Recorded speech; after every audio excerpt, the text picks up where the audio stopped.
Boom Squad, we gotta talk about Judas and the Black Messiah. Ray, Yeah, what's the name of that there nightclub of yours again? you talking about the Boom Boom Room? Yeah, the Boom Boom Room. That's it.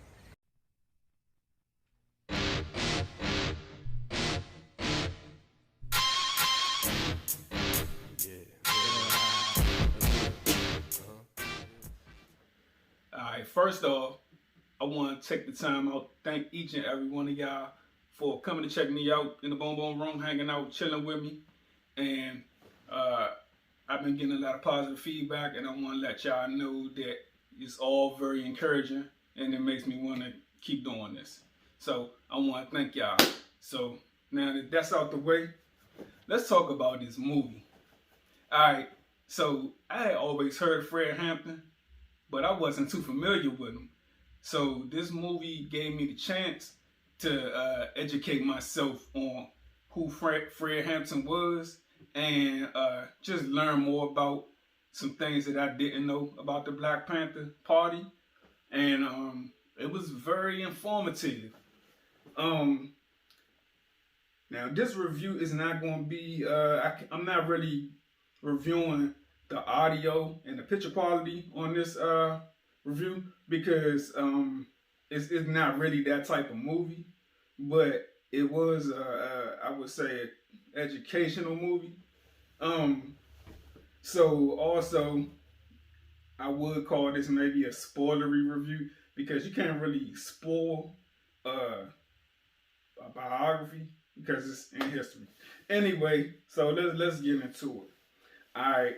Now, some things that I learned about this movie was I did not know that there was Caucasians Caucasians in the Black Panther Party.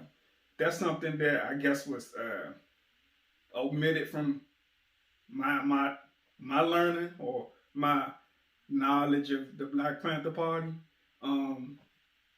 One of the things that this movie made me think about was that something happened over the past few generations that I think they was cut from a different cloth back then.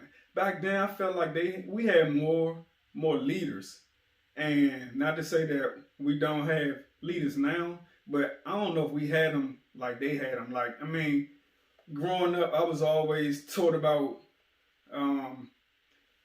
the ones that everybody know about: Martin Luther King, Malcolm X, Rosa Parks, Frederick Douglass. But it's like a whole group of leaders that I'm not that familiar with. And this movie gave me the chance to get to learn about one of them. Now, for those of you who don't know or not familiar with the story, this movie is about Fred Hampton and the Black Panthers, and one of his party members who basically sold him out he was an informant, and he was working with the FBI to help destroy the Black Panthers from the inside. So it was a guy by the name of Bill O'Neill, who was an inside informant who was a part of the Panther Party. Now, another thing that I learned that I don't know if a lot of y'all know, but the Black Panther, I did know that the Black Panthers were an organization to protect African Americans from police brutality, and they also brought people together. And the powers that be, they didn't really like that. For one, Fred Hampton, he had the gift of bringing people together. It was a scene in the movie where they had a meeting with this big time gang in Chicago, and they walked in there. Everybody in the gang was strapped, and the Panthers, they came in, they were strapped, but just thinking, this was a young dude. He showed no fear when he walked into this gang environment, to have a meeting. And at first, the gang, they didn't really want to. They was asking him why do we need to work with y'all? And Fred Hampton was pretty much explaining to them how if they join forces and work together, they could be that much bigger and that much stronger as a unit. And I thought that was real cool. Also, he did that, and he went into I want to say it was a church, and where there were, how can I put it? A Caucasian church where they had Confederate flags hanging, and it wasn't no black people in there. I'm just gonna say it like that. It wasn't no black people in the church, and they seemed like they didn't take too kindly to African Americans. But Fred Hampton walked in there, made peace with them, and he ended up getting them on his side. He showed them how that the government was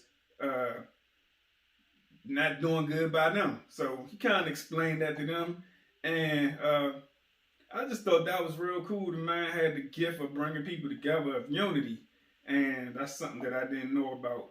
Also, the Panther Party, they were strapped. Them boys and women, females, they held their own. It was a saying in the movie where you see the females in the shootout with the cops, and the government, they jive crooked. There's some crooked. I mean, to me, over history, they've always shown that you can't really trust them. So, I mean, you can go back to the Tuskegee experiment, and just throughout history, they always done some shady things. And anyway, make a long story short, Fred Hampton, they ended up locking him up over something small. I forgot what it was exactly, but they basically wanted to get him off the streets. They felt like if you cut the head off the snake, then the rest of the body gonna fall. But they was, they stuck together and they held it down while he was still locked up. And when he finally got out, they kind of looked. They saw what happened to Malcolm X and Martin, how their legend grown after their deaths, and they kind of looked at him as like they didn't want him to be a martyr too if they sent him back to jail. Can we take the time out to give Daniel Kaluuya his flowers? Because that boy did a hell of a job acting. For one, this dude, if you go back and look at old videos of Fred Hampton, he mimicked his speech pattern down to a T. Like if you used to close your eyes and listen to a Fred Hampton recording, and then listen to the acting job that Daniel Kaluuya did, the man, he got his cadence, his speech cadence down to a T. And the level of work that he put in to craft that skill, the man actually went and had a orchestra coach to give him help strengthen his vocal cords so that he can talk like him, like he could use those cadences and talk in that speech pattern just so he can nail the role. And every movie that I seen Daniel Kaluuya play in, he nailed the role. I thought he did a good job in Queen and Slim. Of course, y'all, I'm sure all y'all seen him in Black Panther, and he was also in Sicario. I don't know if y'all seen Sicario, but that was another good one. But yeah, man, I think he did a hell of a job. The guy who played as Bill O'Neill, Lakeith Stanfield, he did a pretty good job. He kind of really was straddling the fence, like he was playing both sides. But to make a long story short, the FBI, they wanted to get rid of Fred Hampton. They thought he was too powerful, and they just thought that he had to be stopped. So they came up with a plan where they wanted the informant to poison him. The informant, he was he was a little hesitant about doing it, but you know, he played his role in the assassination of Fred Hampton. But yeah, so in the middle of the night, the FBI they raided the house and they killed him. But when he died, at the time of his death, the man was only 21 years old. And if you think about how much you accomplished when you was 21, or the mind frame that you had when you was 21, I know when I was 21, I wasn't thinking on no political empowerment like they was. That's why I feel like something's been lost over the generations with black leadership. I don't know if we really got the same amount of black leaders as we had back then, especially at that young of an age. But yeah, so that movie was real eye-opening to me.